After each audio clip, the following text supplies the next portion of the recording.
This lecture is going to pertain to the twin concepts of nations and society. And let's start off with a definition. Society. What is society? Society is a complex collection of people bound by shared institutions that define how human relations should be conducted. Now, within each society, individuals will define themselves in different ways. Hence, this sort of amorphous blob of a definition. One thing that we can point to within identities is an ethnic identity. So we can think about German or Irish, Kurdish, Zulu, Latino, Ukrainian, Canadian, and the like. So when we think about an ethnic identity or an ethnicity, we're talking about people or a person's relation to members of a society. So think about, in a strict definitional point here, of an ethnic identity or an ethnicity as being a set of institutions that bind people together through a common culture. Now, it can include language, religion, geographic location, customs, appearance, history, any of these sorts of identities that bind people together. Now, these attributes are institutionalized. That's what really matters for an ethnicity to be fully an ethnicity, that each of these attributes of geographic location or customs or history or language are fully institutionalized. And once they are institutionalized, they provide a shared identity. Now, there's this term or characteristic known as ascription. And ascription is the assigning of a particular quality at birth. And that's what we're referring to when we talk about ethnicity, that it is ascribed to you, that people are born into ethnicities. Now, ethnicities provide social solidarity, and they can generate greater equality if they are used in that manner. Now, groups with high degrees of social solidarity are more willing to distribute resources within the group and less willing to share resources with groups that are ethnically different. Each ethnic group can be characterized by a set of institutions that embody norms and standards of behavior. One society, for instance, can have numerous ethnic groups. But at its core, ethnicity is a social rather than a political identity. And that's important for going forward in this lecture and when we're dealing with some other terms here. But ethnicity being a social relation can also be political, but primarily it's social. If we think of Croats or Bosnians or Serbs, now these are ethnically defined social relationships, but they also became political. So there's no master list of differences that automatically define one group as ethnically different from another. So getting back to the Croats or the Bosnians or the Serbs, all of these ethnic groups are located really in one area in the Western Balkans. But there are differences within the ethnicity primarily by religion. I mean, they speak the same language. They pretty much look the same. They have slightly different alphabets, like the Serbs will use the Cyrillic alphabet. Croats and Bosnians will use the Latin alphabet. I mean, there's different dialects, but more or less, Serbo-Croatian is one language. Now, if you ask a Bosnian what they speak, they'll say Bosnian. If you ask a Croat, they'll say Croatian. But more or less, as an outsider, it's one language. But the differences lie in their religions. Croats are generally Catholic, Serbs are generally Eastern Orthodox, and Bosnians are largely Muslim. If we look at the German ethnic group, there's a single ethnic group, different religions, however, within this ethnic group. So it isn't religion that divides the ethnic group, there are different religions within the ethnic group. So Germans can be Protestant or they can be Catholic, generally speaking, or they can be Muslim. But generally speaking, we think about Germans as being different types of Christianity. Or I guess Jewish for that matter. we talk about Rwanda.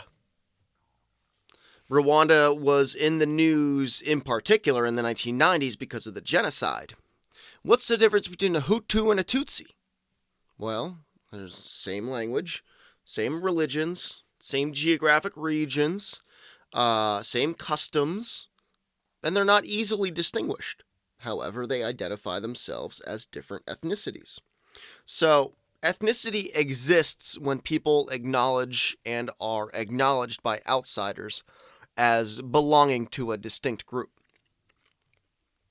All right, let's push ethnicity aside for a second. Let's move on to a different category here, that of national identity. Let's look at a definition. What is a nation? A nation is a group that desires self-government. Often, this desire is through an independent state, by forming an independent state. So let's look at these two definitions side by side here. So let's kind of review here. So an ethnic identity are a set of institutions that bind people together through a common culture. A national identity is an institution or set of institutions that bind people together through common political aspirations. One is more cultural and social, the other one is more political. So national identity implies self-government, sovereignty, this idea that whatever a people do within their own borders is their business and not anyone else's outside of those borders. Let's look at two examples. The first is Pakistan. Pakistan broke from India in 1947. Kosovo declared its independence in 2008 from Serbia. It is seen internationally as mixed. It's not fully its own state because there's really only a handful of countries that recognize Kosovo as its own state. National identity can develop from ethnic identity. Another example, Quebec in Canada. Quebec is a French-speaking region in Canada. They view themselves as an ethnic group, primarily bonded by a shared language. And in the 1960s, they began to have a sense of national identity that they wanted to determine for themselves to become a new state. There was this kind of self-determination motivation that arose in Quebec. Now, clearly they're still part of Canada, but that sentimentality is still there. So a national identity as well can create nationalism. Nationalism is simply pride in one's people and the belief in their own sovereign political destiny that is separate from those of others. So coming back to this example of Quebec. Quebec, some people are uncertain whether this was just an ethnic group or also a nation. The Scots in the UK is another example. Whether Scotland should leave was put up to a referendum in 2014. They ended up voting to stay. But these two examples show that groups can vary in their strength of ethnic identity as well as the degree of nationalism. So often in colloquial terminology, we think of nationalism and patriotism as similar, or at least they're often conflated. But let's dive into this idea of patriotism with citizenship as well. All right, so we looked at ethnicity, we looked at national identity and nationalism.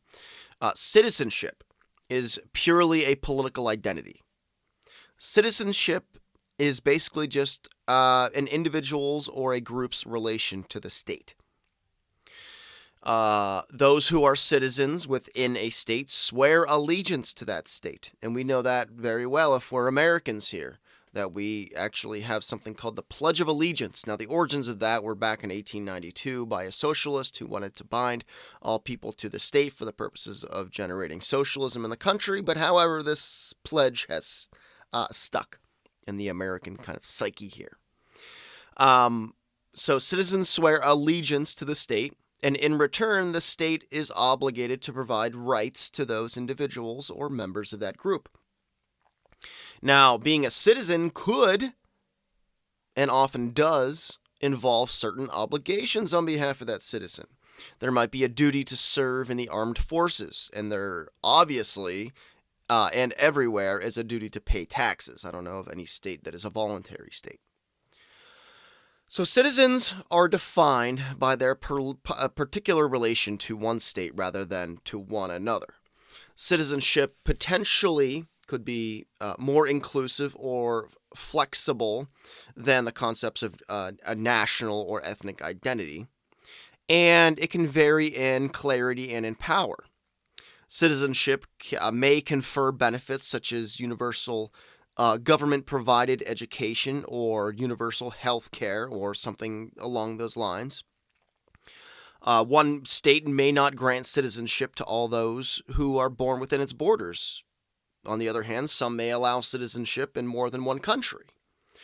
It can be more complicated for a state that grants its citizenship based on ethnic or national identity. For instance, South Africa's apartheid regime had internal homelands for blacks that were called Bantustans. And the Palestinians often lack citizenship, even though they live under Israeli occupation or as refugees in other countries. Patriotism. Citizenship can give rise to patriotism. So you can think of national identity. Identity is to nationalism as citizenship is to patriotism. Kind of an analogy there. So patriotism is pride in one's state.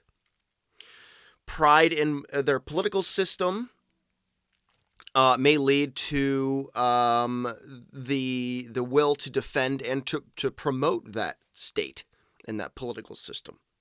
Now, it's often difficult to separate these twin concepts, patriotism and nationalism. There can be a high degree of national identity without patriotism. In one instance, we think back to the Palestinians here. They have a strong sense of national identity, even though they don't have a state of their own to really be patriotic about. In the United States, there's no clear sense of nationalism, but there's a strong patriotism within the United States. So patriotism, to clarify here, emphasizes the state, and nationalism emphasizes the will to become self-governing. So weak or fragile states we can think of, particularly in sub-Saharan Africa, often have difficulty instilling patriotism in their citizens, which make tasks like defending the state in times of war increasingly difficult. Now, we went through the distinction between among these terms, but of course, these things are fluid. They're never really super distinct in one's imagination, in one's personhood, and particularly in a society. So, ethnic identity is fluid.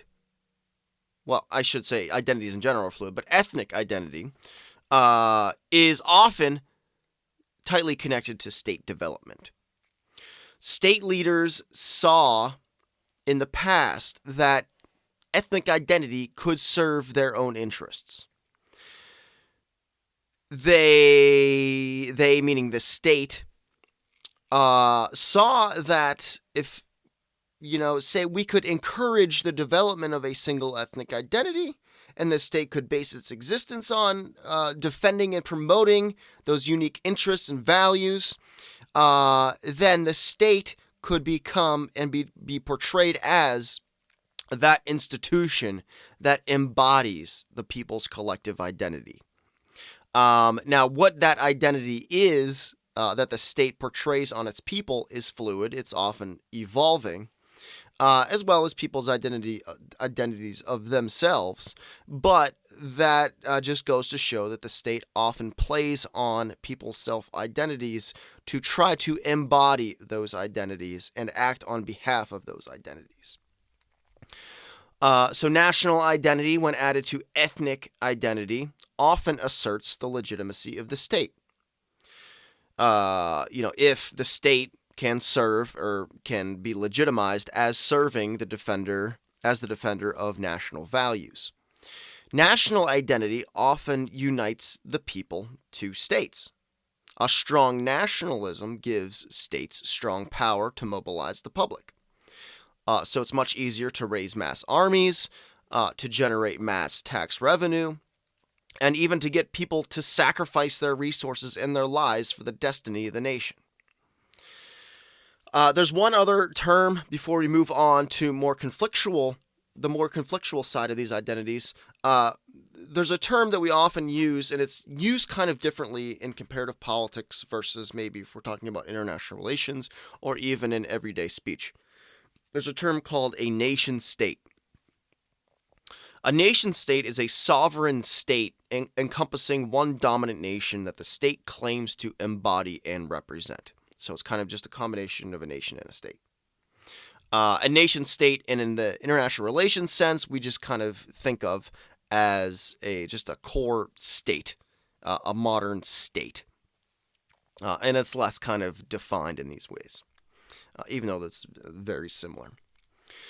So let's turn to conflict among these identities. So ethnic conflict. Ethnic conflict can be defined as conflict between ethnic groups that struggle to achieve certain political or economic goals at each other's expense. Each group that is battling in this conflict may hope to increase its power by gaining greater control over existing political institutions. When we think of national conflict, we think of groups who seek to gain sovereignty, clashing with one another over issues of autonomy. In both of these cases, ethnic and national conflict, violence is common. Cases. We can think of Afghanistan. In Afghanistan, there's ethnic conflict, but not necessarily national conflict. Afghan groups are not necessarily seeking independence, but rather greater power over each other. We see the similar thing in Nigeria and in South Sudan. There's rival ethnic groups against one another, often over contested presidential elections. Think back in time, 1775 to 1780, one I guess it was. The American Revolution. The American Revolution was a a case of national conflict rather than ethnic conflict. The colonies broke from Great Britain, and these were conflicts over political rights and a desire for sovereignty. We can have cases where there's both ethnic and national conflict. Yugoslavia or the Soviet Union.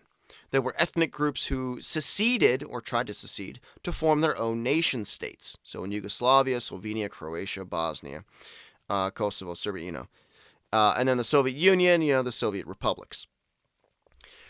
So, we have all this conflict. Why do conflicts break out?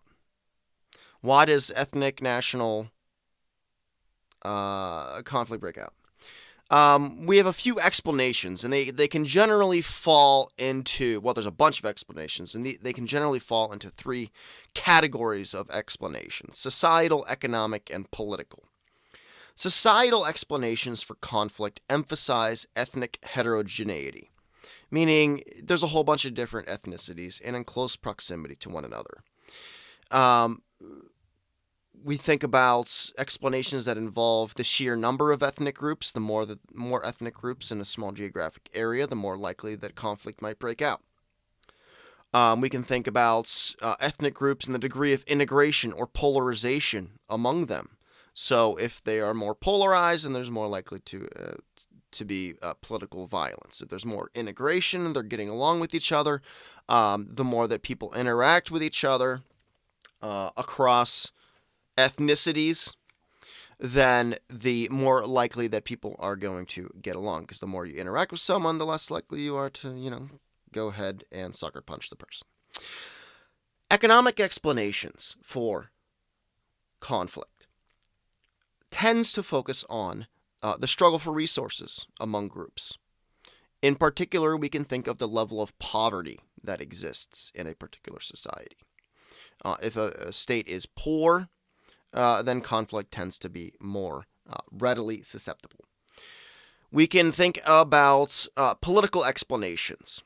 Political explanations for conflict tend to focus on regime type and the very characteristics of the state. Whether the state has capacity or autonomy tends to contribute to explanations of conflict, or whether a state is democratic or non-democratic can explain some types of conflict. So these categories will bleed into one another as well. It's hard to distinguish these things, and it's often tough to distinguish cause from effect in these conflicts. So let's look at Africa. In Africa, there's vast ethnic heterogeneity. There's a whole bunch of different ethnicities, and people can identify in one or more ethnicities. So divisions within the countries of Nigeria, Kenya, and Sudan correspond to major conflicts. In addition, ethnic clashes are often influenced by the presence of natural resources. For instance, in Congo, ethnic conflict spilled over from Rwanda in the 1990s. This conflict sparked battles over gold and diamonds, leaving 2 to 5 million people dead. Africa also faces political difficulties. Colonial borders were arbitrarily drawn. Weak states are often captured by a ruling ethnic group, and authoritarian systems often prevent effective participation in political systems. So when all of these problems are present, the situation grows extremely dangerous. So those are some explanations for why they happen. Now, once these conflicts happen, how do we prevent them or bring them to an end? So it depends on the nature of the conflict and whether the struggle is based on greater equality or some territorial demand. It could be possible to create institutions that involve power sharing among ethnic groups. There could be a sense of devolution that could occur from the central government to more regional or local governments. A state was created in India not long ago called Telangana, and this was to grant more power to local ethnicities in India. So by doing this, by devolving power to local institutions and government, we can give groups greater rights and autonomy. Now, the flip side of that, by giving ethnic groups some autonomy over where they live, is that these institutions may freeze or institutionalize group divisions or conflicts. So, it's kind of like granting power to specific groups in the name of equality, but then at the same time, we might be, in fact, further making permanent these distinctions among ethnic groups rather than seeking some sort of integration that might lead to more peace. All right, let's change kind of the tune here. We talked about ethnic identity and conflict and national identity and conflict. Let's look at other types of identities, mainly political, and how people identify themselves in relation to the state. So let's turn to political attitudes and political ideology. So ethnic and national identity do not completely define our political identities. And political identities, we can decipher, we can split political identities in two camps. There are political attitudes and there are political ideologies. Political attitudes are concerned with the speed of political change and the methods to achieve change. Political attitudes are specific in relation to the country that we're talking about. They are locational specific, they are nation, the country, state specific regarding political change. Political ideology is more universal. An ideology comprises the basic values an individual holds about the fundamental goals of politics regarding freedom and equality. So again, an ideology is more universal. If you say that you're a classical liberal, that doesn't mean you're a classical liberal in the United States or in Great Britain or in Nigeria. It means you're a classical liberal and has a specific definition. Whereas if you are a conservative, that might mean more towards more liberty in one country, or it might mean more towards a hierarchical absolute monarchy position in another country. So ideology is more universal, and ideology assumes that there's one ideal way to balance freedom and equality. So where do political attitudes and ideologies come from? Well, ideologies are built over time out of a set of ideas. Attitudes are articulated in response to the institutional conditions around us. So let's dive into political attitudes. And we can look at 4 political attitudes: radical, liberal, conservative, and reactionary. Conservative is often used, in particular in the United States and in the UK, to describe particular things in relation to their own context. But they're also, which is good because it's a political attitude, but it's also often talked about as a political ideology, which in the comparative politics sense, conservative is not a political ideology because it does not have one universal set of ideas. So political attitudes, again, are views regarding the necessary pace and scope of change and the balance between freedom and equality. Let's start with a radical. And here we can think about political attitudes either linearly on a spectrum from left to right, or we can think about them in a circle, and we'll get to that just in a sec here. So we think about a radical, and if we're thinking about it linearly, we can think about it as being on the extreme left. A radical is once dramatic, often revolutionary change of the existing political, social, and economic order. A radical thinks that the current system is broke and it cannot simply be improved. The current system must be scrapped in favor of a new order. A radical does not believe in the slow evolutionary change. A radical thinks that what must be done is to remake political institutions of the government, the regime, and the state. So radicals, some are inclined to violence, and even though many do believe that radical change can be achieved through peaceful means, so they're not all violent. A liberal, on the other hand, kind of moving slightly to the right, but still on the left. A liberal thinks that much can be improved in the current political, social, and economic institutions. A liberal in the political attitude sense desires widespread change. A liberal thinks that changes can happen within the system and that it does not require an overthrow of the system. With devoted, constant effort, this change is possible. So let's turn to a conservative in the political attitude sense. A conservative questions whether any significant or profound change in existing institutions is necessary. A conservative is skeptical of the view that change is good in itself and views change as disruptive and leading to unintended consequences. Existing institutions for a conservative are the key to providing basic order and continuity. So, accordingly, they question whether the problems that radicals and liberals point to can really ever be solved.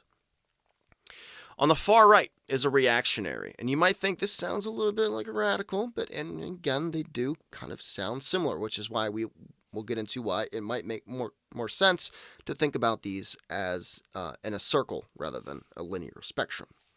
So a reactionary sees the current order as unacceptable, much like a radical.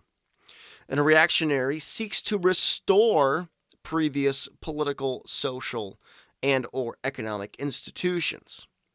A reactionary wants to restore values, changing back to some previous regime or state that they believe was superior to the current order. Some may even seek to return to some envisioned past ideal that really may have never existed, but they think might have existed in the past, and they want to go back to that, or to that for the first time. And a reactionary, much like a radical, may be willing to use violence to achieve that aim. So again, it might be more useful to view these political attitudes in a circle rather than left to right. If we think about the extremes, they are close to each other because they share some common characteristics here. Radicals and reactionaries want to use want to achieve dramatic change, and they may both use violence, even though their aims may be slightly different or dramatically different. There were, in a historical sense, there were many reactionary fascists in Europe who became supporters of radical communism after World War II.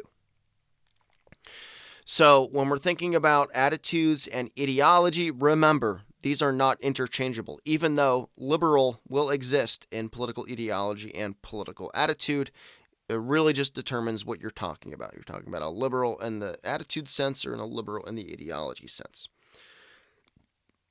So again, the attitudes of a radical, liberal, conservative, reactionary are often different they often have different ideological content in different societies. A radical in one country could be a conservative in another. For instance, in the United States, radicals in the United States want to transform or overthrow the current capitalist democratic order and replace it with a system of greater economic and social equality. Liberals are sympathetic to gradual changes within the current system. Conservatives in the U.S. See the current economic and social structures as good, or at least they're as good as they're likely to get. And reactionaries in the U.S. reject radical or liberal critiques of the status quo, and they want to restore to a more classical, liberal, limited government of the early American period. You might think about those as people as being more of the libertarian type in the U.S., if we're thinking about ideologies. But in China, these can be the flipped, even though they have the same name. So a radical, let's just describe China. China is a non-democratic regime dominated by a communist party. They aren't exactly communist, but they're dominated by a communist party, but definitely strictly an authoritarian system. So China, a radical in China might seek the destruction of the current system and overthrow or replace communist rule, maybe with democracy. A liberal in China would support these changes, but simply within the system.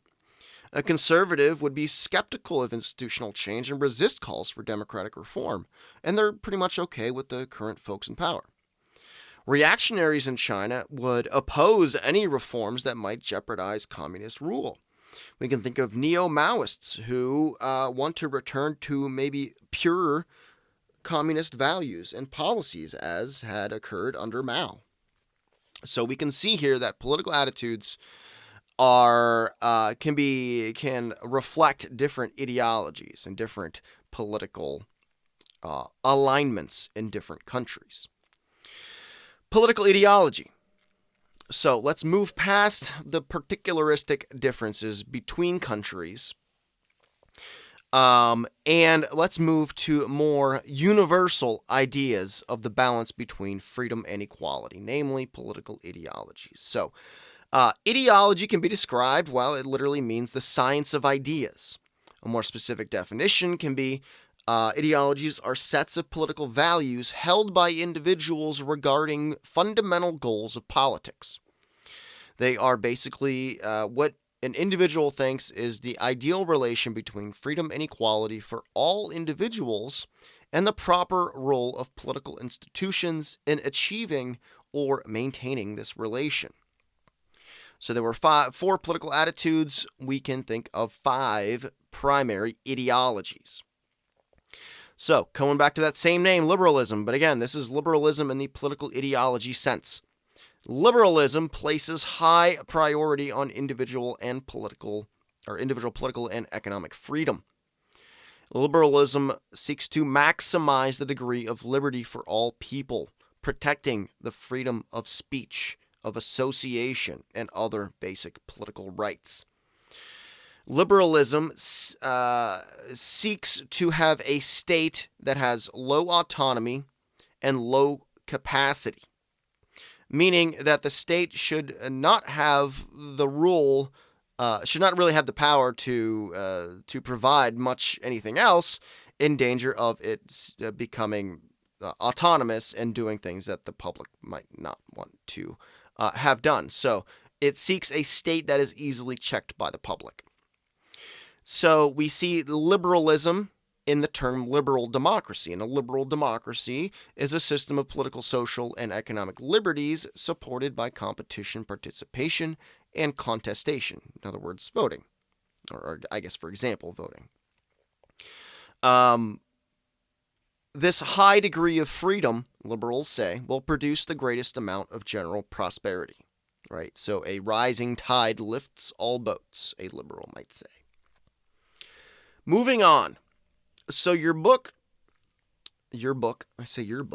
that I'm reading out of, uses, and this is often, across comparative politics literature, they use the term communism to describe really socialism, because in the Marxian sense, communism was the end state of what Marx thought would be the downfall of capitalism. Communism, in the Marxian terminology, meant that there was no state. It meant being an anarchist. And that's not exactly correct. So I'm using socialism and communism. Socialism meant that a state would have the means of production, would monopolize the means of production and all resources, and the allocation of those resources. But I'm using socialism and communism in the same boat here. For that purpose. So, socialism and communism, if you're a socialist, a communist, you reject the idea that personal freedom will ensure prosperity. You see that there will be an inevitable struggle over economic resources that will produce a small group that will dominate both the market and the state, using its wealth to control and exploit society as a whole. To prevent this exploitation, the state must control all economic resources for redistribution to achieve true economic equality. So, socialism and communism require high autonomy, right? It needs a state that can do things without the public interfering, and high capacity, meaning the state must be capable of distributing resources and providing public goods. And in other words, pretty much everything is a public good, right? So that's the state under a socialist system would restrict individual rights that would hinder the pursuit of economic equality. Individual liberties must give way to the needs of society as a whole. Our historical examples include the Soviet Union and China, particularly from 1949 to the late 1970s under Mao. Let's move on to social democracy. So social democracy is often conflated in colloquial language, particularly in the 2020 era here, for meaning. So socialism is often conflated with social democracy. A democratic socialist or a social democrat. It doesn't mean that you're a socialist. It means that you are pretty much drawing your ideas connected both from socialism and liberalism. That if you're a social democrat or a democratic socialist, you want a strong role for private ownership and market forces. However, you still place a huge emphasis on economic equality. You want a state that has a strong capacity and autonomy, much like a traditional socialist or communist. And that state is there to ensure economic equality. And how does it do this? Well, there's programs for job protection. There are vast social benefits like medical care for all, retirement benefits, and pensions, and higher free or government-provided higher education. For a social democrat or a democratic socialist, this ideology limits more freedom than liberalism, particularly maybe in regulation or in taxation. And social democracies are common in Western Europe and in Scandinavia. The fourth ideology we'll talk about here, and this is not really one that is extremely popular, despite the colloquial reference to this term, fascist or fascism. Fascism is pretty much purely a historical ideology, meaning that it didn't really get a whole lot of power throughout the 20th century, really just in the 20s, 30s, and 40s. So fascism is hostile to individual freedom. Fascism rejects the notion of equality as well. Fascism is the idea that people and groups can be classified in terms of inferiority and superiority, and conceives of society as one organic whole, as a single living body, as this organism. And the state is the instrument that expresses the national will of that organism, called society. So there's no individuality, and there's no equality either. So with fascism, again, you need a state with high capacity and high autonomy. But democracy is expressly rejected. And again, there's no modern examples here. It's really just in history, Germany and Italy in the 1930s and the 40s. There are some fascist-like parties. There's Golden Dawn in Greece and Jobbik in Hungary. But again, fascism, you might be able to say there's elements of fascism here, elements of fascism there, but it's really just wordplay and being really fast and loose with definitions. So the final political ideology we'll talk about here is anarchism. And anarchism rejects the state altogether. Anarchy expressly simply means without rulers. So it rejects the state altogether. Anarchism believes that we really can't solve the problems of equality without being a danger to individual freedom. I'll add here that anarchism, while it seeks the end of the state, it tends to be likened to or related to anarcho-communism, where it's part of this Marxian terminology where we see the end state or this ideal as being a governmentless a state of affairs where property is owned collectively. But you could also be an anarcho-capitalist. And an anarcho-capitalist is one that doesn't see the state, but that informal institutions of involuntary institutions of property rights will be entered into. So it really depends on the level of emphasis that one places on property rights. So either way, if you're just a plain old anarchist, you just don't believe that the state is good for society. So we can review here. Let's review political attitudes. What are political attitudes? Political attitudes versus ideologies are concerned with the spread and methods of political change. They're generally classified as radical, liberal, conservative, or reactionary. Political attitudes are distinct, again, from political ideologies and are particularistic. They are relative to the specific context of a given country. A radical in one country may be a conservative in another. Conversely, political ideologies are sets of political values regarding the fundamental goals of politics. These are exemplified by the 5 dominant modern ideologies: liberalism, communism, social democracy, fascism, and anarchism. Political ideologies are universalistic. They're not specific to one country or time. If you're an anarchist in one country, you're an anarchist in another country. So again, they're distinct from political attitudes. So we can briefly, in our last section here, look at another area of political ideas, and that is that of political culture.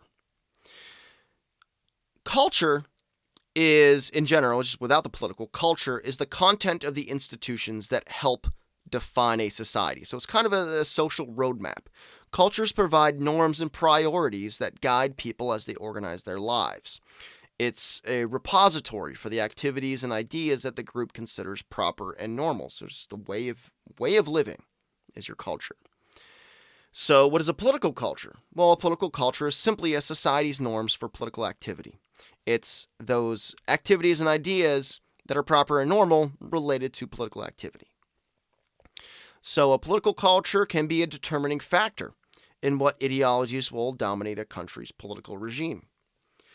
A political culture is unique to a given country or a group, and again, is distinct from political attitudes and ideologies. So it can pertain to voting, how regularly it's expected that people vote, or regularly it's expected that people protest, or how well protest in the streets is accepted by the general public. Those are part of one's political culture and society. So, closing questions to think about before you view the next lecture.